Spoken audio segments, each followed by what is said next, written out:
Today we have a look at snow in April, a mural of a rapper, a wedding on the cheap, a snake at Walmart, and much more. We have today's weather forecast with Madison and a look at sports with Eli. Today is Wednesday, April 20th, 2022. We are live from Schroer's Broadcast Studio, 8 to 12 on the campus of Bradley Central High School, and you are watching VOX News Today.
Welcome back. I'm Alex Wingard.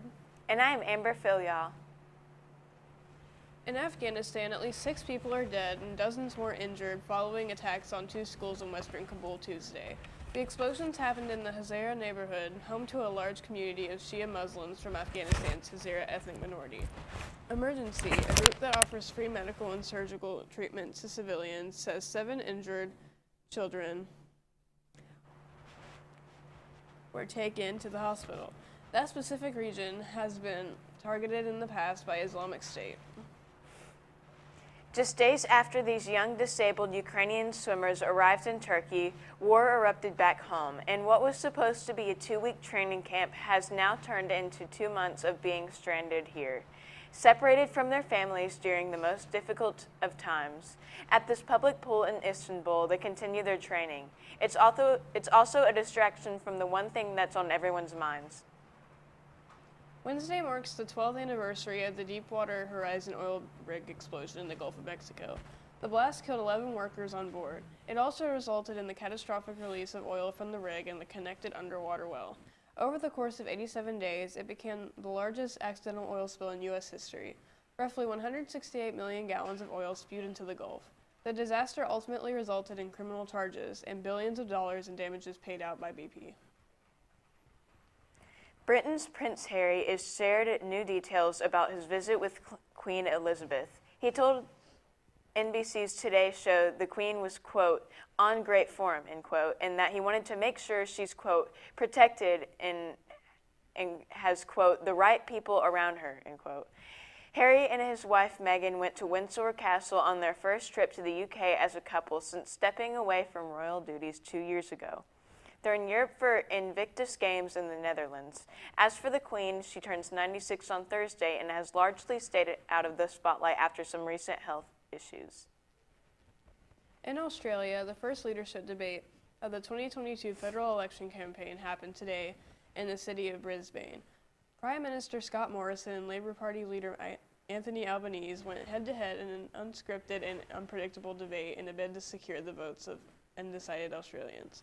Sky News Australia and the Courier Mail hosted the event, which was moderated by Sky News chief news anchor Kieran Gilbert.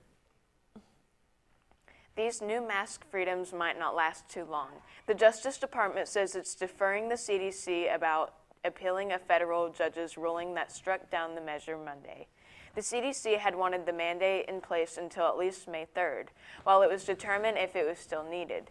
Experts say it's important to remember COVID-19 is still deadly. Officials say a new sublineage of BA2 spreads about 25% faster than the original subvariant. Together, they make up almost all new COVID-19 cases in the U.S. Experts also point out people can't always social distance when traveling together. Video of an 8-year-old child being led to a police car in tears has gone viral. It happened in New York on Tuesday, where the man recording it claims the child was being arrested over stealing a bag of chips in Syracuse.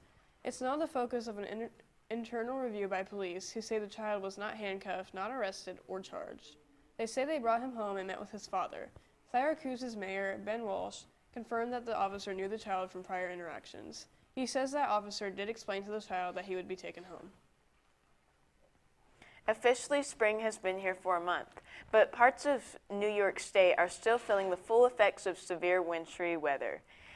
An overnight storm in Broome County left damaged buildings, downed trees, and crippled electrical services in its wake. County officials say it knocked out power to roughly half the county. They say cleanup and power restoration could take days, even as chainsaw crews are actively working on clearing fallen trees from roads. Governor Kathy Hochul says assistance from the state is on the way. Some financial aid help may be coming to those who are still paying federal student loans. The Department of Education announced Tuesday it's making changes to the system.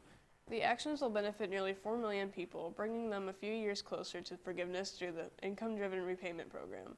The IDR offers 4 repayment plans and allows those in debt to avoid loan default by lowering monthly payments based on family size and income.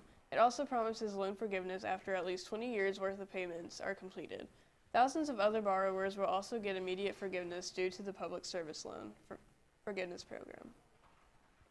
The subject line of 67-year-old David Hannon's email read, quote, "You're dead, radical Muslim," end quote. He sent it after he said Omar directed profanities at then-President Trump at a news conference. The email came amid an ugly fight between Trump and a group of progressive female lawmakers, which includes Omar. The Minnesota Democrat held the news conference after Trump sent racist tweets about their nationalities. Hannon called the Congresswoman radical rats, writing, quote, "All 4 of you will die and the American people will cheer. Patriots against Islam," end quote. Hannon's lawyer characterized the email as, quote, "a single lapse of judgment," end quote. And now let's check on our weather. Eli, what can you tell us? Allergy season is upon us. Stay tuned for today's weather update and much more right after this break.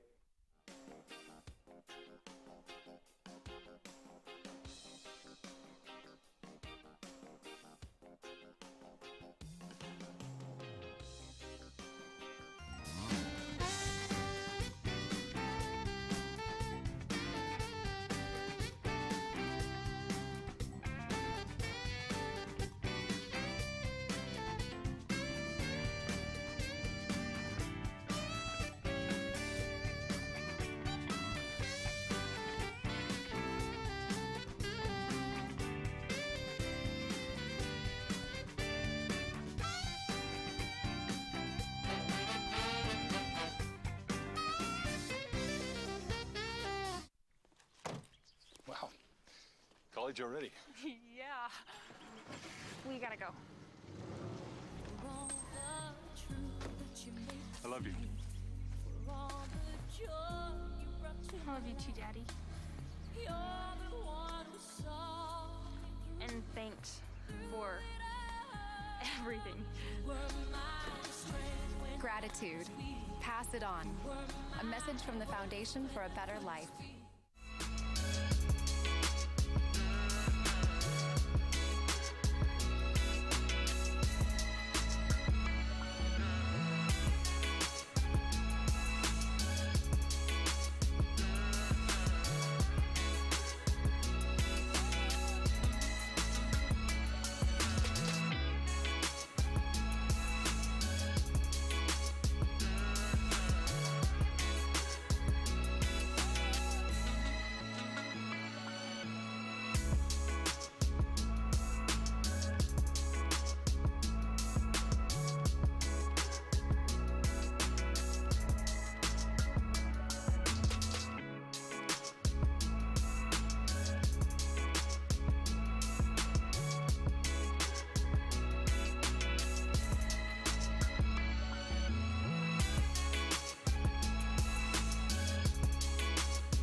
sounds awful.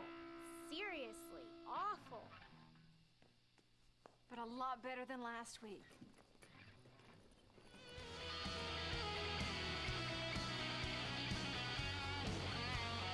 We weren't born to follow.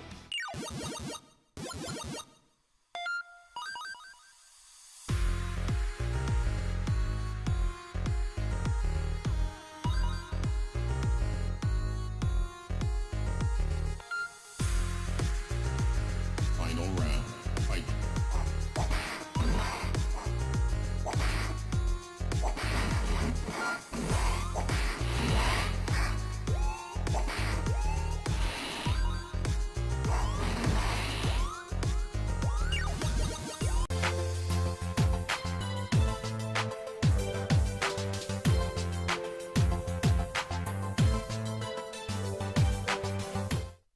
Welcome back. I'm Eli Dunn with your weather. Let's take a look at our weather at a glance. Today's high is going to be a high of 72 and a low of 58 with precipitation at 2%, and the wind is going to be 6 miles per hour. It is 37 degrees outside with the high of with sunny skies and humidity is at 95%. Let's take a look at our local radar. It is clear and blue skies in the Tennessee Valley, so that's good. Let's take a look at our national radar for today. We got a little storm front moving across Arkansas and Missouri. I would expect that to dissipate and go up north towards Kentucky over the past couple hours. And a couple snow showers up in Canada. But take a look at our 7-day weather forecast.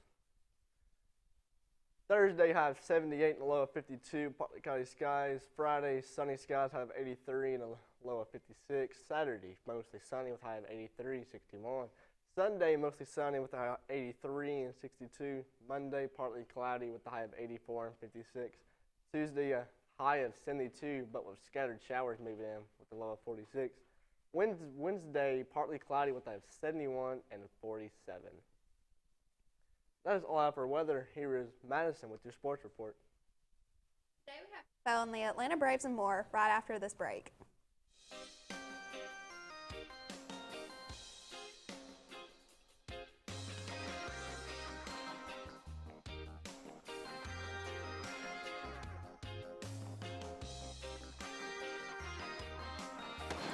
Well, you're wrong. I'm wrong. You're the one who misrepresented the facts. Misrepresent the facts? Are you kidding? Your proposal's ludicrous. My proposal will go exactly the way I say it will. My dead body. I think somebody needs a timeout. Oh, that's the power of one. Civility. Pass it on. One grain of sand can turn the tide.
I'm the greatest hitter in the world! Strike one. I'm the greatest hitter in the world! Strike two.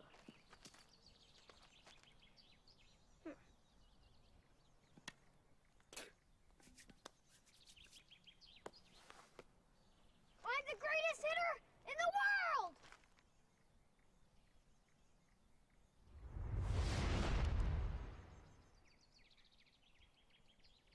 Strike 3. Wow. I'm the greatest pitcher in the world. Yes! Optimism. Pass it on. A message from the Foundation for a Better Life.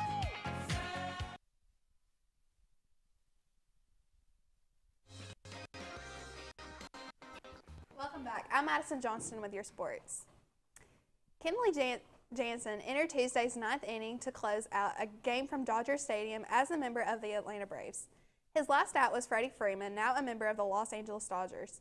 Jansen has had sights set on the returning of the Dodgers this offseason, just like Freeman expected to return to the Braves, but everything changed shortly after the lockout was lifted around the middle of March. When the Mets needed a lift on Tuesday afternoon, Francisco Lindor was there to deliver it. The Mets shortstop tied the game with an RBI single in the 5th inning and then came to the plate with the runners on the corners in the 10th inning. Lindor looped a walk-off RBI single to the center field to boost the Mets to a 5-4 victory over the Giants in the first half of the team's doubleheader on Tuesday afternoon at Citi Field. Salvador Perez homered twice and Hunter Dozier hit another go-ahead home run to lift Kansas City Royals over the Minnesota Twins 4-3 on Tuesday night. Perez homered in the 4th off Chris Archer and tied the score 3-3 in the 6th when he went deep against Tyler Duffy. Out later, Dozier hit a tie-breaking home run to the single straight game, following up his 2-run drive in the 6th off Detroit's Will Vest in a 3-1 win Saturday.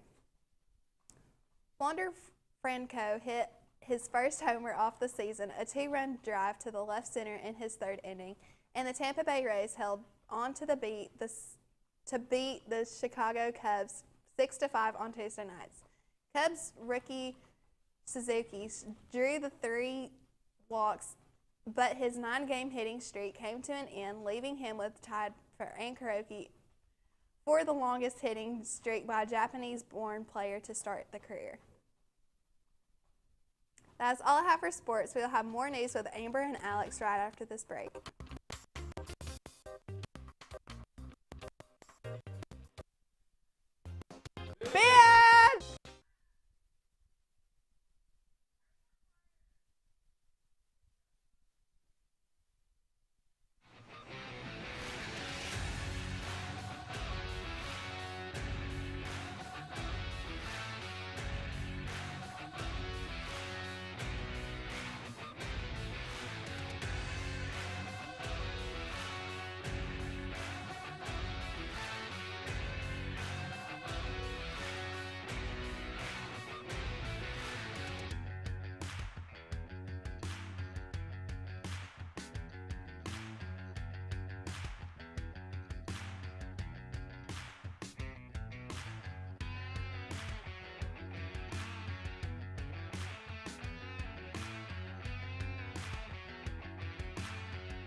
CRCC to me is a calling that God placed on my life to really step out in faith on something that I didn't think I could do, and it's been amazing to see how God's worked through it. CRCC stands for Crossroads Community Church, but we're a church that our vision is to be a life-giving church in our community. We do that through helping people know God, find freedom, discover their purpose, and then go make a difference. And so that's what we're doing every week, is helping people discover their jam and go make a difference.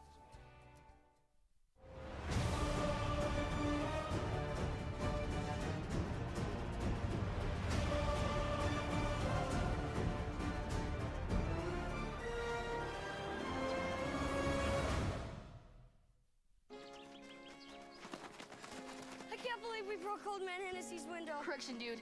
You broke. I just threw the ball. This is really bad. What are we gonna do? Dude, kiss your life goodbye. See ya. Sorry, dude. Keep smiling, keep shining. No, Hi. Tell him it was an accident, and we can fix the window. I'll come with you. oh, that's what friends are for.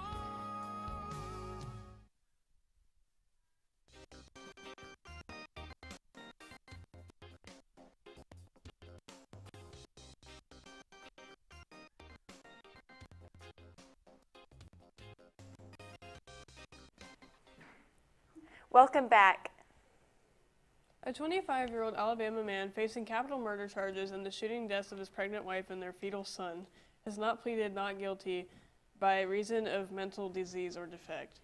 The Montgomery Advertiser reports Hunter James Tatum of Prattville entered the plea Monday before Circuit Judge Ben Fuller. A grand jury summons Tatum on 3 charges, including capital murder and the death of 26-year-old Summer Tatum and the subsequent death of the couple's unborn son, since named Everett. Autauga County Chief Deputy District Attorney CJ. One man has died in an officer-elaborated shooting in Gordon County that involved the Ringgold Police Department on Tuesday. The GBI says a Ringgold officer attempted to stop Casey Honia, a Rossville man, for rushing in Catoosa County. The GBI says Honoa did not stop, which led to a chase into Gordon County. That's when Gordon County deputies took over. The GBI says Gordon County deputies used a pit maneuver to stop Honia's car. Honia made a movement towards his waist, which is when deputies shot him. Honia died at the scene. A Virginia Tech scientist honored his favorite pop star in an interesting way. He named a new species after her. The mysterious arthropod is named after Taylor Swift. It's one of 16 new species named by a team of researchers in a newly published paper. Lead scientist Derek Hennon says listening to Taylor Swift helped him get through graduate school, so he felt it appropriate to name one of his discoveries after her. The millipede is also only found in Tennessee, where Taylor Swift grew up. The name might have landed Hennon in the doghouse with his wife if he hadn't already named another new species after her. A Tennessee death row inmate's request for clemency was denied Tuesday despite new DNA evidence that he says he could help his case.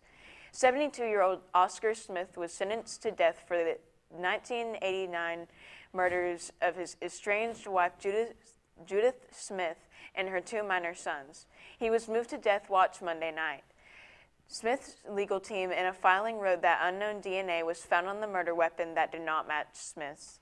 They say the evidence proves that he did not handle the murder weapon and asked the court to stay the execution until new evidence is heard. The U.S. Food and Drug Administration is investigating Lucky Charms cereal after dozens of customers complained of illness after eating it. The FDA said Saturday it has received more than 2,400 complaints related to Lucky Charms so far this year. Quote, the FDA takes seriously any reports of possible adulteration of a food that may also cause illness or injury, end quote, the agency said in a statement. Several hundred people have also posted on a food safety website, iwaspoisoned.com, complaining of nausea, diarrhea, and vomiting after eating Lucky Charms. The search for a worker trapped in a collapsed trench on a new home construction site in Spring City on Saturday came to an end when the worker's body was recovered around 1 a.m. Sunday. Ray County Detective Rocky Potter says the man was deceased at that time. He states that the contractor of the construction of a home had hired a subcontractor to hand dig out the trench to help repair the walls. Ray County Sheriff's Department says it was a 2-man ditch job because of a language barrier. Crews originally believed 2 men were in the trench. However, it has been confirmed now that it was only 1. Amazon is planning to audit its hiring practices for racial disparities. Former Attorney General Loretta Lynch is leading the evaluation. It comes after shareholders pressured Amazon to look at how it hires and protects its nearly 1 million hourly employees. Specifically, they want to focus on warehouse workers, many of whom are people of color. The company announced the audit ahead of a shareholders meeting next month. Amazon says it will release the findings once it's completed. An artist in Tennessee putting the finishing touches on a mural in honor of slain rapper Young Dolph. The rapper, whose real name was Adolph Robert Thornton Jr., was fatally shot in November in Memphis. The mural appears on the side of a grocery store in Young Dolph's Costella Heights neighborhood. Artist Tony Tunstall said this is one of the streets where he shot many of his videos. A suspicious person was reported at the 404 Homes apartment on Tunnel Boulevard. Someone was reported to be inside an apartment that was vacant. Police spoke with a man who was in the vacant apartment. He told police he had permission to be in the unit. After speaking with the maintenance worker and property manager, it was clear to police that the man was not allowed to be in the unit. The man was removed from the property and trespassed. He was told that if he returned to the property, he would be taken to jail for trespassing. Hamilton County has conveyed property at 5070 Ottawa Ringgold Road to Collegedale after the city notified the county that it wished to renovate the property that is within the Wolf Dever Creek Greenway for public use. It is the former location of Hamilton County Medic No. 5 EMS station. At the commission meeting Monday evening, the Collegedale Commission authorized the acceptance of property. Each year, Collegedale leases land across the road from Swinyard Drive for the city's July 4th Freedom Celebration. This year it will be leased for the amount of $1, which will ensure the city's insurance policy will cover the program. In this day and age of spending thousands of dollars on a wedding, a California couple exchanged vows while vowing not to spend over $500 on their big day. It had all the hallmarks of a typical wedding, feeding each other cake, tossing the bouquet, dancing the night away. But when Kiara and Joel Brokenbrow said I do, they also said I don't want to spend thousands on a wedding. The average cost for a wedding these days is $28,000. Kiara is a social media manager, Joel is a high school coach. They didn't want to start their marriage up to their necks in debt. Shoppers at an Indiana Walmart weren't in the market for a snake, but they found one anyway. This guy, now named Wolverine, was just sitting on a shelf in the store this week. The City of Bloomington Animal Care and Control took him to a shelter. It's unclear how he got into the store, but now he's looking for a forever home. The agency says he's a bit stressed and is still getting used to being handled. They say he would do well with an experienced snake owner. Anyone interested should contact the City of Bloomington, Indiana Animal Shelter. We are on Facebook, Twitter, and YouTube through our channel BCHS VOX News. You will also find more online at our website, voxnews.net. Remind your friends to like, subscribe, share, and tune in. You just can't get enough of VOX. That is all we have for you today from Studio H12 at Bradley Central. And as always, God bless and go Bears!